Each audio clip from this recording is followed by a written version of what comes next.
The rain lashed the small wooden house, a relentless barrage like bullets from a vengeful sky. Inside, Clara wiped flour-dusted hands on her apron, her two young boys asleep in the back room. The last candle flickered as she prepared to extinguish it when three sharp knocks shattered the quiet. Deliberate. Urgent. Ruth, mending her daughter's torn dress, froze mid-stitch. Maggie, stirring a pot of stew, let the wooden spoon drip in her hand. For 2 years, the three single mothers had shared this home, raising their children, surviving together. Nighttime visitors meant one thing, trouble. The knock came again, softer, almost pleading. Clara's pulse quickened as she approached the door, hearing labored breathing through the thin wood. "Please," a man's voice rasped, rough with exhaustion. "I just need shelter for the night. I mean no harm." Ruth stood, her chair creaking, her eyes narrowing. She'd heard such promises before. Her daughter's father had left them with nothing but lies. Maggie's hand drifted toward the iron poker by the fireplace, her grip tightening. "We don't take in strangers," Clara called, her voice steadier than her nerves. "I understand, ma'am," the man replied. "My horse threw a shoe 3 miles back in this storm." Thunder roared, underscoring his words. "I'm not asking for charity. I can work for my keep." Clara glanced at her housemates. Ruth shook her head, resolute. Maggie's face softened, torn. They'd all known desperation, the kind that begged for mercy. "How do we know you're alone?" Clara asked. "Because I am, ma'am. Have been for a long time." His voice carried a bone-deep weariness, one Clara recognized from her own widowhood, when survival felt like a mountain too steep to climb. She lifted the wooden bar but kept the latch secured, peering through the crack. A tall figure stood in a weather-beaten coat, hat low, water pooling at his feet. His eyes, haunted yet resolute, decided her. She opened the door wider, then froze. Blood stained his hands. "It's not what you think," he said, stepping into the firelight. Thaddeus Grayson was older than his voice, mid-40s, graying temples, lines etched deep around his eyes. He raised his hands, revealing raw, barbed wire gashes. "Had to cut through a fence when the storm hit." Ruth studied him, a flicker of recognition she couldn't place. Maggie eased her grip on the poker. "Sit," Clara said, gesturing to a chair by the fire. "I'll get cloth for those cuts."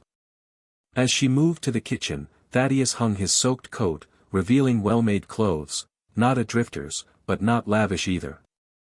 Ruth, guarding the hallway where her 16-year-old daughter Emily slept, asked, "What's your name?" "Thaddeus Grayson. Folks call me Thad." He winced as he Saturday had a spread 30 miles north. Had being the key word. "What happened?" Maggie asked, standing firm. "Flash flood 3 days ago. Took the house, barn, most of my cattle." His voice was steady, but his hands trembled. "Lost my foreman, Miguel. Good man. Water came too fast." Clara returned with rags and a basin, cleaning his wounds. His calloused hands spoke of hard labor, of a life built by sweat. "I'm sorry," she said softly. Thad's composure cracked, grief surfacing. "Miguel had a wife, 3 kids. I was bringing his wages when the flood hit. We'd just sold cattle." Ruth's eyes sharpened. "You said had sold." "The money was in my saddlebags. Gone downstream with everything else." He flexed his bandaged hands. 47 years old, starting over with nothing. The wind howled, rattling windows. A distant crack signaled a falling tree. Clara offered, "You can sleep in the barn. It's dry, with hay for bedding." But a deafening crash interrupted her. Through the window, they saw a massive oak had crushed the barn's roof. Thad glanced at the wreckage, then at the women. "Seems fate has other plans." Emily appeared in the hallway, rubbing sleep from her eyes. She froze, staring at Thad, her face bone white. "Mama," she whispered to Ruth, barely audible over the storm. That's him. The man from my nightmares. Silence gripped the room, the storm's roar the only sound. Emily trembled, eyes locked on Thad. Ruth pulled her close. What nightmares, Emily?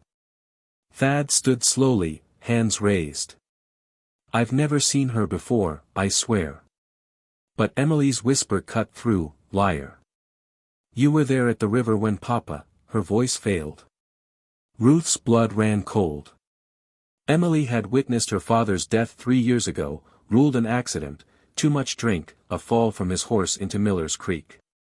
But Emily, hidden in the trees, had seen more, her nightmares plagued by a man in a dark coat. Emily, go back to bed, Ruth said, her voice unsteady. Thad took a step, and Emily shrieked, backing into the wall.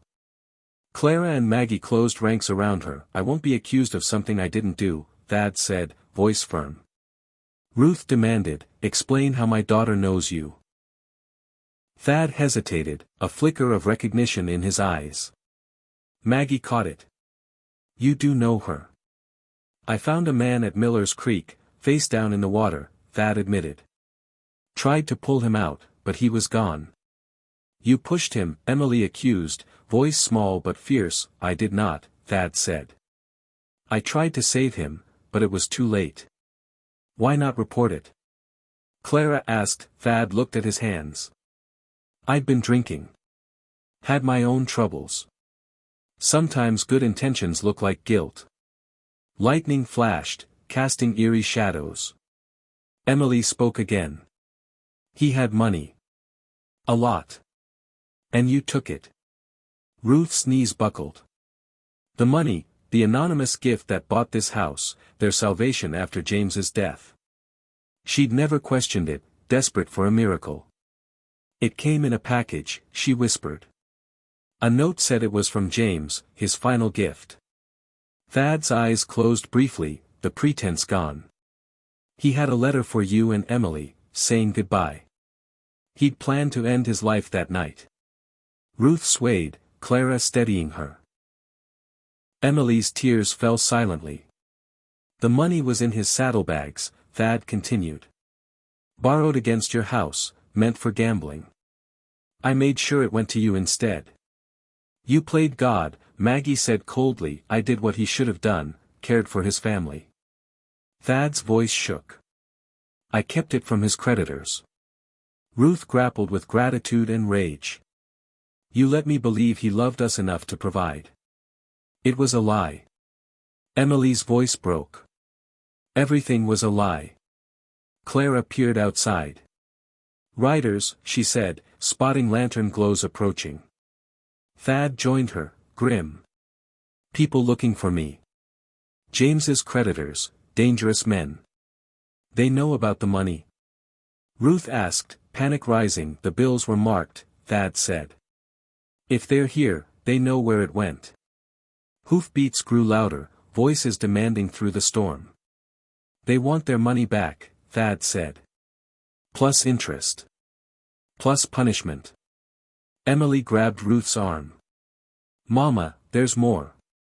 That night, the door exploded inward. 3 men in dark coats entered, guns drawn. The leader, Marcus Blackwood, bore a scar from eye to jaw. Well, he sneered. A family reunion. His companions, Pike and Dutch, flanked him, guns steady. 3 years, Grayson, Marcus said. James Henley owed me $5,000.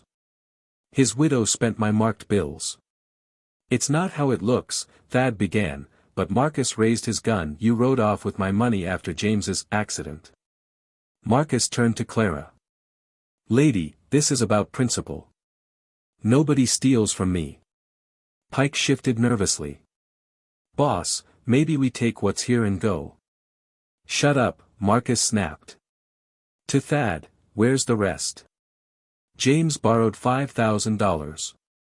You gave them $2,500. Ruth's heart sank. You kept half, she whispered. I kept what went to other debts, Thad said. Gave you the clean money. Emily spoke, voice trembling. He bought medicine. That night, I saw him put a bottle back in Papa's pocket. Marcus's confidence wavered. What medicine? Papa was sick, Emily said, tears streaming. The kind that doesn't get better. He was in pain, taking laudanum. He didn't want Mama to know. Ruth reeled. James's headaches, his secrecy, it made sense now. He borrowed the money to leave us something, Emily added. Marcus's face darkened. Sick or not, he owed me. Someone's paying. There's more, Emily said. Papa was alive when Mr. Grayson pulled him out. The room stilled. What did you see? Ruth asked. Papa was coughing, begging, let me go, Emily said. He was in pain from the sickness, not just the water. Thad nodded. He told me about his illness, the pain, the failed treatments. He came to the river to end it. I held his hand as he died. Marcus's gun lowered slightly. You're saying he wanted to die? He was drowning in pain long before the water, Thad said. I gave his money to his family, not you. Ruth stepped forward. What if I return the money? Sell the house, everything. You don't have $10,000, Marcus sneered, including interest. Pike suddenly turned his gun on Marcus. Enough, boss. James was my cousin. These people don't deserve this. Marcus froze, betrayed. The storm raged on, but inside, the reckoning had begun. Ruth faced an impossible choice: protect Thad, who tried to save her family, or turn him over to save Emily. The decision would determine who survived the night.